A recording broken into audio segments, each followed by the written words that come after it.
থেকে সরাতে পজিশনে খাম চিহ্ন ছাড়বেন, এই পরিবেশদের সরাতে পজিশনে খাম চিহ্ন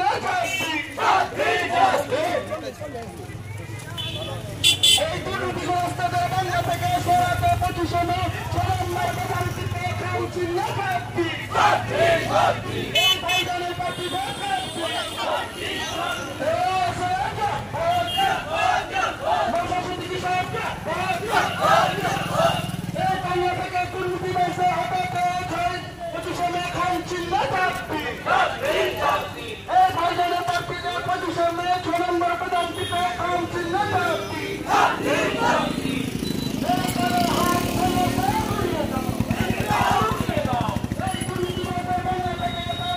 বাঁচানোর লড়াইয়ের কান্ডারি আগামী প্রজন্মের আন্দোলনের কারিগর নওশাদ সিদ্দিকী রয়েছেন। এই মিছিলের সামনে নওশাদ সিদ্দিকী রয়েছেন। আপনারা জানেন এটা পশ্চিম বাংলা জুড়ে এটা পশ্চিম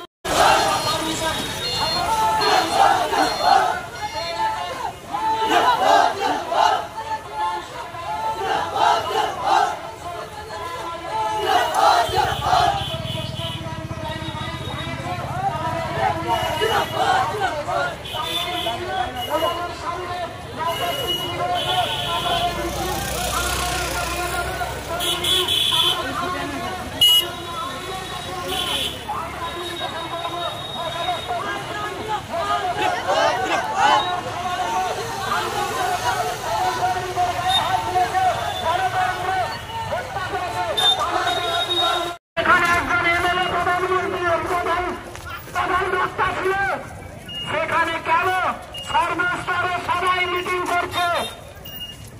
গতকাল হয়তো কোনো এক দলের মিটিং আছে, আগামীকাল কোনো এক দলের মিটিং আছে, গতকাল এক দলের মিটিং হয়েছে, সব দল প্রোগ্রাম করছে, কিন্তু কোনো অসুবিধা নেই। আচ্ছা, আমাদের এই বিক্ষোভ সমাবেশে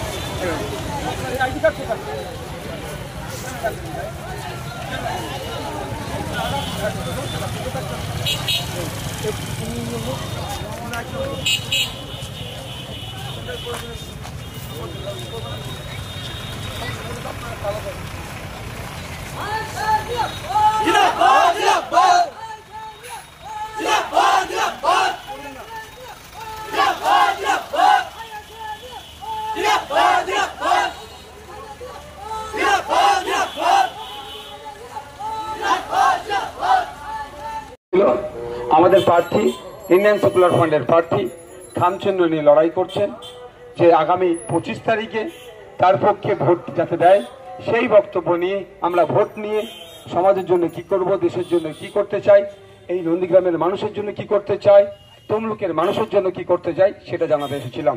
কিন্তু দুঃখের বিষয়, আমাদের সমস্ত স্তর থেকে যে সময় একটা প্রোগ্রাম করতে গেলে, জনসভা করতে গেলে যে সমস্ত পেপারস করে প্রয়োজন হয় সমস্তগুলো আমাদের কাছে ছিল। আমরা যত সময়ে প্যান্ডেল মাইক স্টেজ করার জন্য প্রস্তুত যখন নিচ্ছিল, তৃণমূলের আশ্রিত কিছু গুন্ডামস্তান তার দলের কিছু নেতারা থেকে আমাদের প্যান্ডেল ভাঙচুর করে এবং সেখান থেকে আমাদের যারা দায়িত্বশীলেরা ছিল ওখান থেকে তাদেরকে বিতাড়িত করে।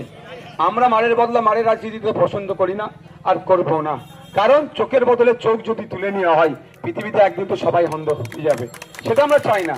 আমরা প্রশাসন বন্ধুদের কাছে, যেখানে উনি ওখানকার যিনি চার্জে ছিলেন সেই সাহেবের সাথে কথা বললাম, তিনি আশ্বস্ত করেছিলেন যে আপনারা থানায় যে একটা লিখিত জমা করুন, আমরা তাদের বিরুদ্ধে ব্যবস্থা গ্রহণ করব।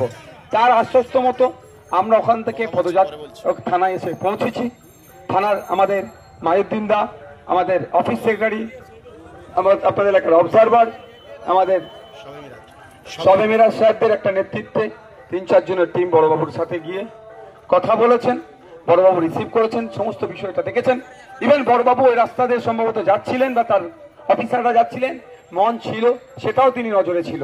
অর্থাৎ বড়বাবু এই জিনিসটাকে ভালো চোখে দেখছেন না, এই অন্যায়টাকে দেখছেন না। কারণ আগামীকাল এখানে তৃণমূলের আরেকটা মিটিং হবে, প্রত্যেকের গণতান্ত্রিক অধিকার, প্রত্যেকে প্র্যাকটিস করবে, ডেমোক্রেসিকে প্র্যাকটিস করবে যেটার মতো করে। আজকে তৃণমূলের আশ্রিত গুন্ডামস্তরা যদি মনে করে আইএসএফকে এই প্র্যাকটিস থেকে বাধা দেবে, এটা মনে রাখবেন, দেশের আইন বিভাগ বিচার ব্যবস্থার প্রতি আমাদের ভরসা আছে।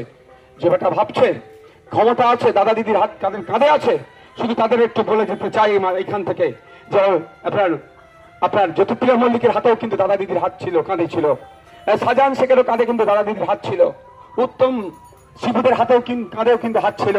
ওইদিকে পার্থবাবুরও কিন্তু কাঁধে হাত ছিল এবং অনুব্রত বাবুরও কিন্তু দাদা দিদির হাতটা কাঁধে ছিল। তারা কিন্তু প্রত্যেকের আজকে জেলের ভাত খাচ্ছে। তাই আইন আইন আইন বিচার ব্যবস্থা সবার জন্য সমান, কেউ আইন বিচার ব্যবস্থা ঊর্ধ্বে নয়। আজকে আমরা থানায় জমা দিয়েছি, থানা আশ্বস্ত করেছে, এফআইআর রেজিস্টার্ড করছে, এফআইআর শুরু করছে।